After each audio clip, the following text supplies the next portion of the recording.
우리는 천사들이 하나님의 사자라는 것을 성경에서 알고 있습니다. 그들은 또한 성도들과 일반 구원받은 후사들의 필요를 돌보기 위해 하나님에 의해 보내심을 받았습니다. 성경에는 수많은 천사들이 있다고 기록되어 있습니다.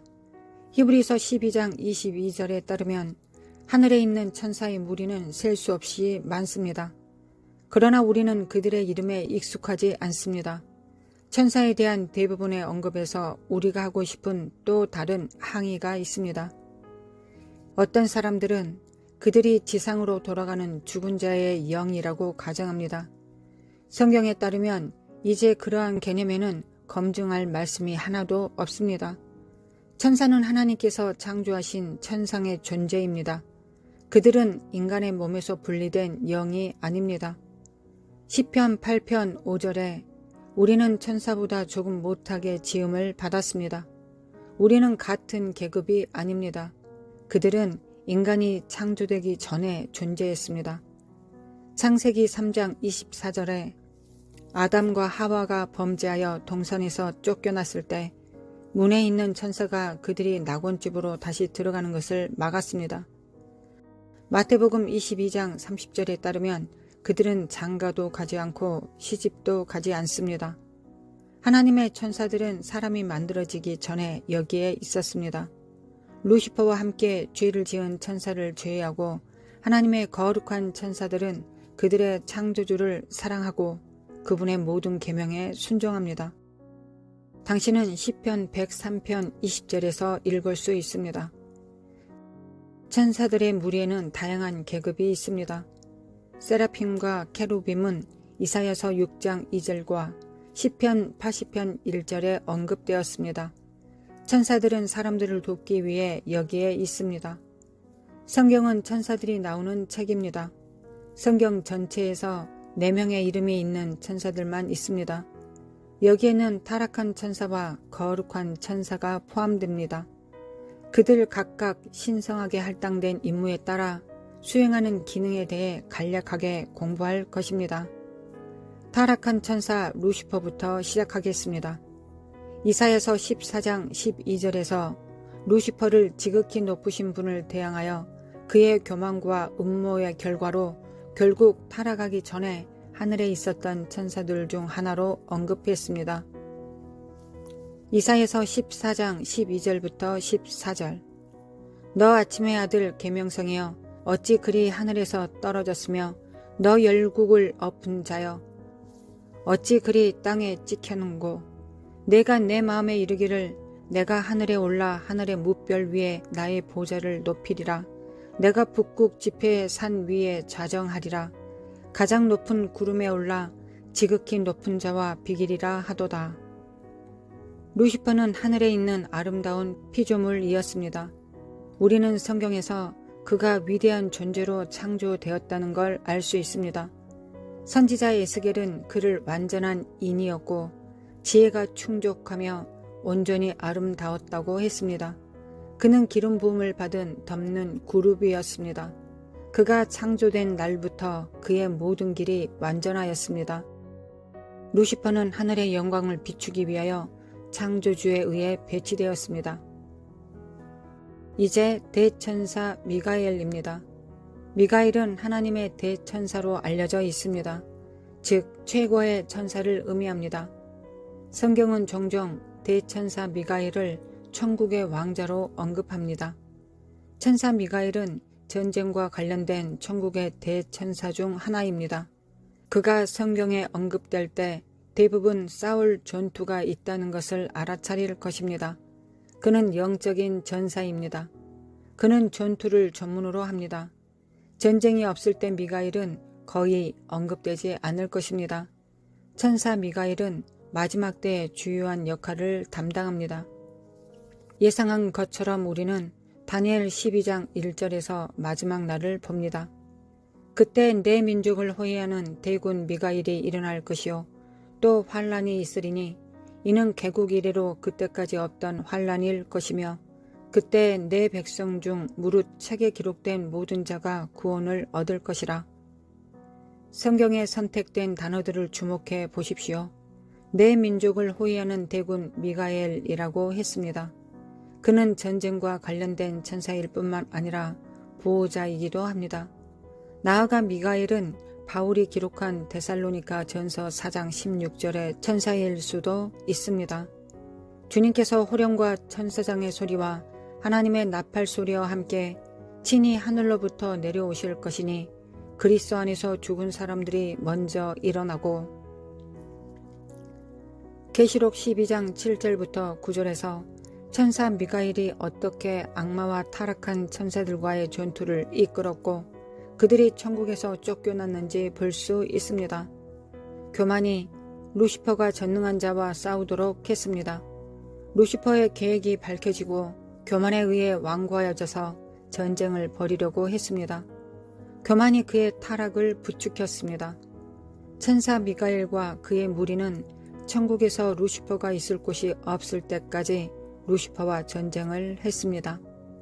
계시록 12장 7절과 8절은 하늘에서의 전쟁의 사건을 말하고 있습니다.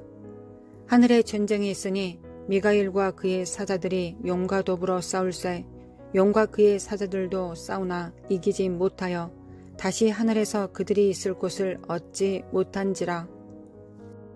교만은 파멸로 이끄는 길입니다. 미가엘은 전투에 가난한 그의 큰 힘으로 유명합니다. 그는 마귀를 물리치고 그에게서 다시 죄가 발견되었을 때 하늘에서 내쫓았습니다. 미가엘은 전시 사역을 완수했습니다. 다니엘이 21일 동안 기도했지만 바사국 군주가 천사를 막았습니다. 바사국 군주가 다니엘의 기도에 대한 답을 가져다 줄 다른 천사를 대항하였습니다. 다니엘이 일관성 있게 기도의 자리를 지켰기 때문에 미가엘은 바사국 군주의 손에서 다른 천사를 구출함으로써 개입하게 되었습니다. 다니엘 10장 12절부터 13절에 천사가 마침내 다니엘에게 와서 이르되 다니엘아 두려워하지 말라. 내가 깨달으려 하여 내 하나님 앞에 스스로 겸비하게 하기로 결심하던 첫날부터 내 말이 응답받았으므로 내가 내 말로 말미암아 왔느니라. 그러나 바사 왕국의 군주가 21일 동안 나를 막았으므로 내가 거기 바사 왕국의 왕들과 함께 머물러 있더니 가장 높은 군주 중 하나인 미가엘이 와서 나를 도와주므로 미가엘이 바사국 군주를 물리쳤습니다. 또한 미가엘은 유다서 1장 9절에서 모세의 시체에 관하여 마귀와 다투어 변론할 때 주의 이름으로 마귀를 꾸짖었습니다.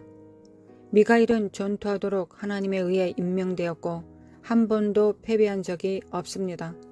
미가엘이 대천사라는 사실은 천사들 사이에 질서와 순위가 있다는 것을 증명합니다. 예를 들어 계시록 12장 7절부터 9절까지 해서 마귀와 그의 천사들과 싸운 것은 미가엘뿐 아니라 다른 천사들을 이끌고 자신이 그들의 총사령관임을 보여주기도 했습니다. 다니엘 10장 13절에서 미가엘이 가장 높은 군주 중 하나로 언급된다는 사실을 강조하고 싶습니다. 그것은 천국에 더 많은 것이 있다는 것을 시사합니다. 그러나 성경은 이에 대해 침묵합니다. 다음은 천사 가브리엘입니다. 당신이 크리스마스 이야기를 들은 적이 있다면 가브리엘이 마리아가 임신하여 예수를 낳을 것이라는 소식을 전한 천사의 이름임을 알고 있을 것입니다. 가브리엘은 성경에서 이름이 붙여진 선한 천사 둘 중 하나입니다. 다른 하나는 우리가 방금 논의한 미가엘입니다. 가브리엘은 때때로 대천사 가브리엘로 언급되었는데 성경은 결코 그에게 이 호칭을 부여하지 않습니다. 미가엘은 유다서에서 분명히 대천사로 언급되지만 가브리엘은 성경에서 그렇게 언급되지 않습니다. 천사 가브리엘에게 할당된 주요 기능은 하나님의 백성들에게 좋은 소식을 전달하는 것입니다. 천사 가브리엘은 또한 좋은 소식과 관련이 있습니다. 가브리엘은 예수님이 오실 길을 예비하였던 침례 요한의 잉태 메시지를 전하기 위해 지사장 사가랴에게 보내졌습니다. 특정한 날 사가랴는 성전에 갔습니다. 누가복음 1장 11절에 주의 사자가 그에게 나타나 향단 우편에 섰습니다. 이 천사는 가브리엘입니다. 가브리엘은 사가랴에게 그의 아내 엘리사벳이 아들을 낳을 것이라는 소식을 전했습니다. 이 소식이 사가랴에게 이상했습니다. 누가복음 1장 18절에서 20절. 사가랴가 천사에게 이르되 내가 이것을 어떻게 알리오?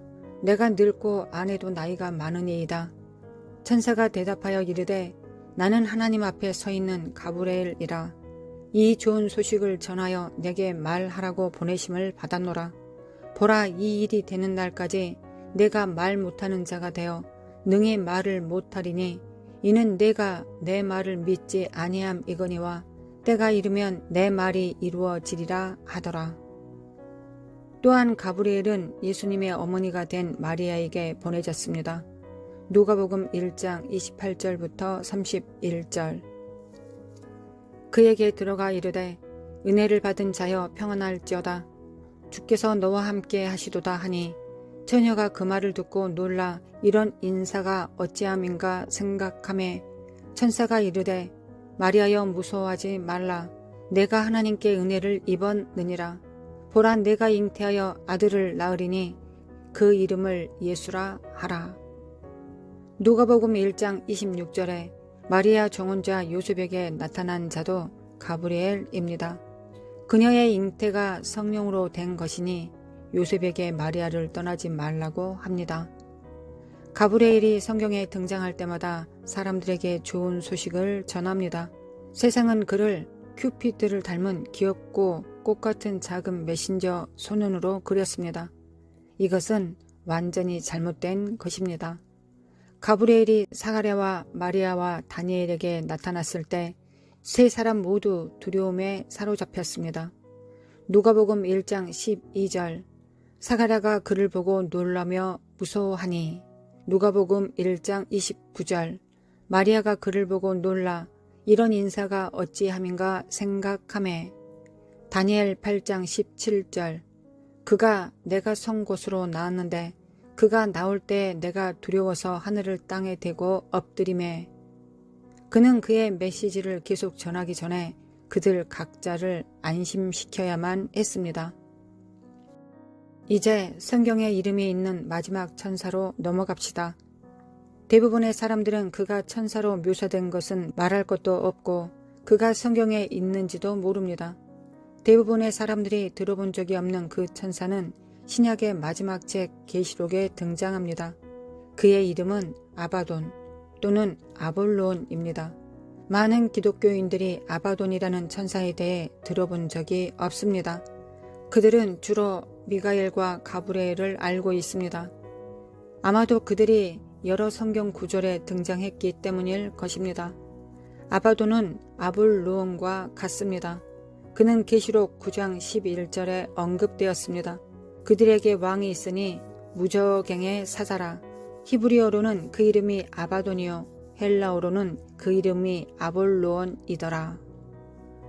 많은 주석가들은 아바돈을 사탄 자신이라고 생각합니다. 그러나 무저갱의 사자인 아바돈은 악마 수호의 군주나 능력자 중 하나일 가능성이 높습니다. 에베소서 6장 12절. 우리의 씨름은 혈과 육을 상대한 것이 아니요 통치자들과 권세들과 이 어둠의 세상 주관자들과 하늘에 있는 악의 영들을 상대함이라. 그는 아마도 에베소서에 묘사된 실체 중 하나일 가능성이 큽니다. 사탄이 많은 이름으로 알려져 있지만 아볼론이 그들 중 하나가 아닙니다. 아바돈은 마지막 날에 무대에 오르게 될 메뚜기로 가득 찬 무조갱을 다스리는 자 수하에서 일하는 악마로 보입니다. 아바돈은 파괴하는 천사를 의미합니다. 악마가 던져질 무조갱을 관장하는 천사입니다. 아바돈은 무조갱에서 나올 메뚜기의 왕입니다.